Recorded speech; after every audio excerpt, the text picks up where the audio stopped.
اليومنا هذا مازال ما لقيتش تفسير المنطقي للقصة ديالي. واش خيال ولا جنون ولا بصح كنشوف داك الشيء؟ صراحة منين كنت صغيرة وانا كنخاف من جوج ديال الحوايج. الحاجة الاولى هي الوحدة والثانية هي الظلام. هادشي ولا عندي بحال عقدة في حياتي، سواء في دارنا ولا في المعهد. حتى صحاباتي كيتنمروا عليا حيت كنخاف من الضوء ونطفي والوحدة. واكثر واحد كيضايقني في هذا الموضوع للاسف هي ماما، حيت بزاف ديال المرات كتطفي ليا الضو ديال البيت وكتخليني بوحدي وكتقول بلي بهذه الطريقه غادي تعاوني نتخلص من هذا المشكل. ولكن العكس صراحه هو اللي وقع. كل مره كيزيد الخوف كتر وكتر، والمصيبه الكبيره ان والديا ما كيصدقونيش. ملي سولتني ماما علاش كنخاف من الظلام، قلت لها بلي كنشوف واحد الراجل وجهه محروق. ولكن صراحه ملي عاودت ليها القصه، هاد القصه دي وداكشي كنشوف ما صدقاتنيش، وقالت لي بلي غيكون هذا غير شي صديق خيالي بحال باقي الدراري اللي كيكون عندهم صديق خيالي وكل واحد كيشوفه بشكل شي مهرج، شي ارنب، شي عجوج، شي ساحره. ولكن انا كنأكد اليوم بلي كنشوفه بصح وماشي خيال. انا كنعيش معاناة كبيرة مع هذا الشيء، وكنمر بمواقف مرعبة بزاف وما كنقدرش ندوز من الكولوار في الظلام، حيت كنحس بحال شي واحد كيتبعني. وحتى الا كان الباب محلول شوية كنحس بحال الا شي عيون كيراقبوني منه. ملي كنشوف من الشرجم في الليل كنحس الا ركزت غادي نلقى شي واحد واقف كيشوف فيا، ولا نشوفه منعكس ورايا. بزاف ديال الحوايج كنعيشها وكنحس بها. هاد بو الوجه المحروق كنشوفو ديما مرة برا في الشرج، مرة كيتبعني في الممر، ومرة حدا الخزانة. تقدر تقول مرافقني. عيني خضرين وشعره خفيف ومشعكك، وما عرفت واش هو صديق خيالي ولا بصح كاين. ولكن صراحة مرعب بزاف. كنت تفكر واحد الليلة كنت في البيت ديالي ودارنا ناعسين والباب كان محلول والضو شاعل صراحة، وكل شي كان هادئ بزاف. ولكن هاد الهدوء كان مخيف صراحة. كنت شاد التليفون وكنحس بحال الا هزيت عينيا من التليفون غادي نشوفه، وفعلا ما قدرتش نطلع عينيا.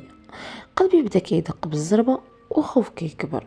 فجأة حسيت بنسمة ديال الهوا باردة مساتني، ومن بعد سمعت الباب كيتحرك. من بعد رجع الهدوء.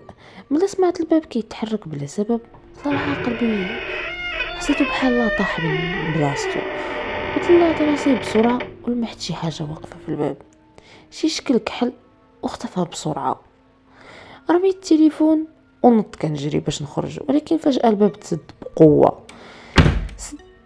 شديت الباب وبغيت نحلو ولكن ما تحلش، وبديت كنعيط ونضرب فيه وما حتى واحد ما جا. الضوء بدا كيطفى ويشعل، ومن بعد طفى دقة واحدة وبقات البيت غارقة في الظلام. بديت كنسمع صوت غريب بحال شي حد كيجر رجليه في الارض. عرفت بلي كاين شي حد معايا في البيت. الصوت مرة من اليمين ومرة من اليسار، ومن بعد بدا كيقرب ليا حتى حسيت بشي حاجة لمساتني، مرة من هنا ومرة من لهيه. ما كنت كنشوف حتى شي حاجة، ولكن كنت متأكدة بلي كاين شي حد قريب ليا، حيت حتى النفس ديالو حسيت به والحرارة ديالو قريبة مني. بديت كنتنفس بسرعة وجسمي كيتعرق وخا اطرافي باردين من الخوف. غمضت عينيا وسديت ودنيا وقلت بركة بركة. ولكن في واحد اللحظة حسيت شي حد واقف قبالي وقبلت وجهي. فتحت عينيا لقيت جوج عيون خضرين قراب بزاف لوجهي. خوت بأكبر صوت عندي.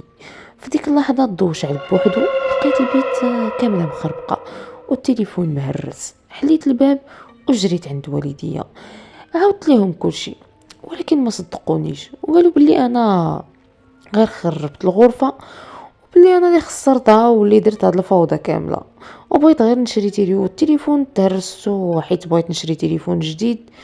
هادشي علاش درت هادشي. وصح بابا شرى لي تليفون جديد، ولكن انا غير باغيه حل هذا المشكل، حيت اتهموني بالكذب وحتى بالجنون. انا متاكده من هادشي اللي كنشوف كل ليله، وهادشي كيرافقني ديما. الا عاودت لشي واحد كيقول لي انت كيتهمني بالجنون، ولكن انا متاكده بلي هادشي راه واقع. وكنشوفوا واش هادشي كيجيني بسبب شي واحد ساحر ليا، ولا شي سحر تابعني، ولا شنو هادشي؟ واش هذا قاريني؟ شنو هادشي؟ ما هذا بحق ساحر؟